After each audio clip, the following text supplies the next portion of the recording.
Hey, it's Matt Criscuolo coming to you up close and personal. I'm going to be doing another video here of James Brown live on David Letterman, probably back in 1982 or so. I got the feeling. So I hope you dig James Brown like I do. I don't know really anybody that doesn't like James Brown. I would imagine that even if you aren't crazy about music, that you would listen to James Brown and that funkiness would get up inside you and take a hold of you and shake you around. And then if you ever watch him perform, the way he dances and wiggles and jiggles and moves his feet like he's on ice, I mean, the guy's a trip.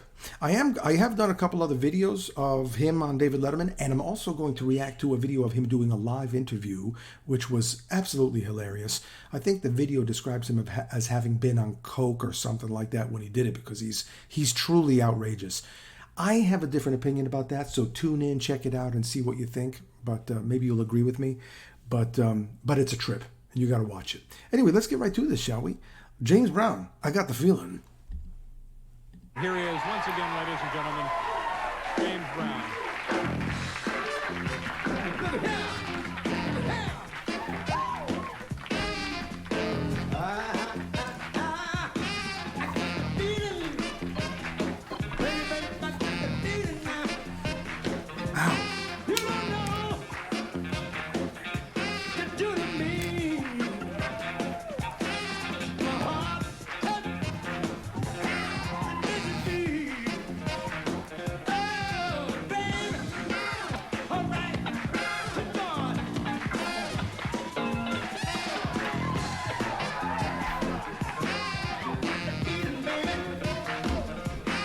Hey, next week it's my birthday. I just thought of that. I'm going to be 51 years old. I don't want to get older. I mean, I do, but I don't. Anyway, I think, I'm pretty sure that's Hiram Bullock on the guitar, by the way. I just discovered that, Hiram Bullock. I saw him live at the Pier in New York City playing with David Sanborn, and I've heard a bunch of stories about him. He died early. Some of these guys are just, a little, out there. Like Jaco Pastorius was another one of those crazy guys, but incredible musicians, though, unfortunately. They just...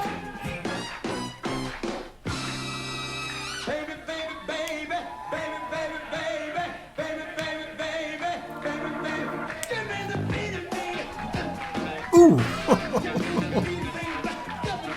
Yeah.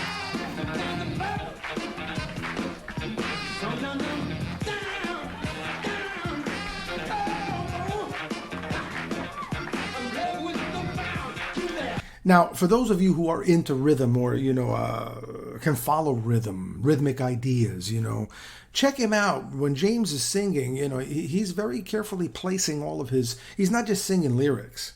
He's placing them in a way that really has a driving force behind the music and creates a very forward-moving pulse and rhythm. And it's really egging the music on.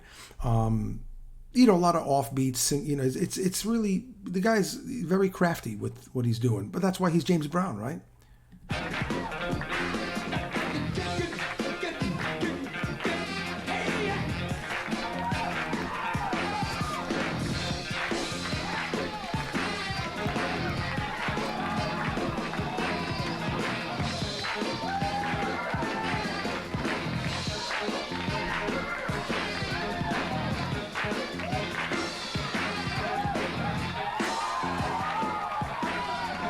Oh, you know what I'm thinking when I'm looking at that? Sorry about all the pausing and everything, but that's, one of the points of a reaction channel, I guess.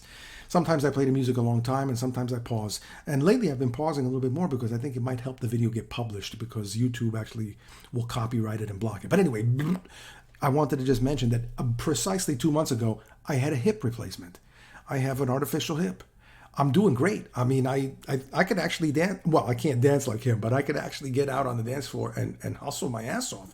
I'm shocked by how effective and how, incredible this whole thing is nowadays with the hip surgeries. It's just nutso. I mean, it's 2 months, and I'd be out there dancing with him, man. But I'm pretty sure that he hasn't had any hip replacements or knee replacements in this video.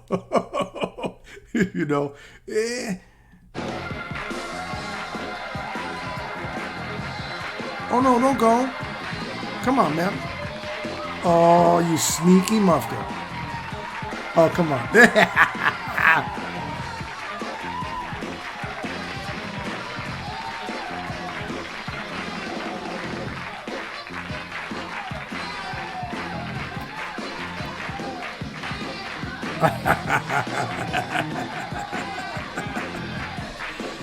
You know, in my last video, I mentioned that I used to date a dancer, and she, you know, I used to hear her talk, we used to talk a lot about it, you know, especially comparing certain artistic concepts and principles of my space, which is more, you know, jazz and you know, composition jazz and stuff like that, and performing. And you know, they are interchangeable concepts, you know, tension and release and all that other stuff.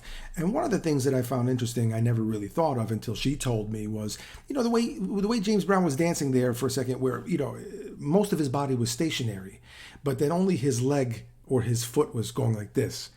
And when you do that, it's very effective. It's quite interesting, and it has quite an impact on the viewer.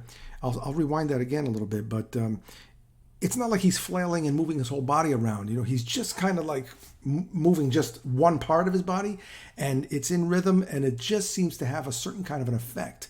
I don't know what it's called. Maybe some of you know. If you do, mention it in the comments. And by the way, if you've been tuning in this far, that means you like what's going on here. And do me a favor, like the video, maybe even post a comment, but definitely subscribe. Stay in touch, okay? Let's do this, shall we? Let's finish this off. Oh, let me back up just a sec. Yeah. Come on, James. Woo-hoo-hoo.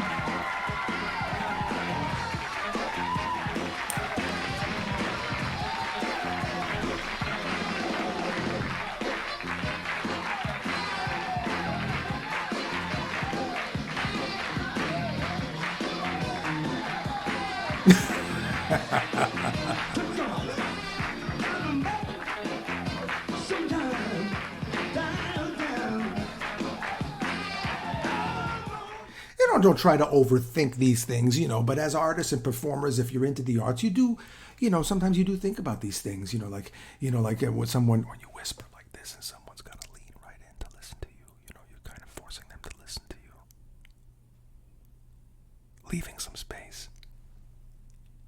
It's very effective, you know, one way, whatever it is, these are all little devices and little effects that, you know, as performing artists and creative people, we think about these things. You know, it kind of helps us to understand what's going on behind the curtain, and then, you know, and then hopefully entertain and fulfill other people's lives with your art.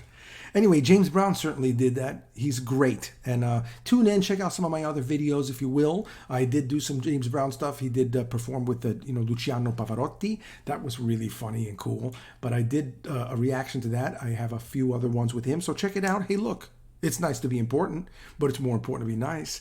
And you take it easy. And if it's real easy, take it twice.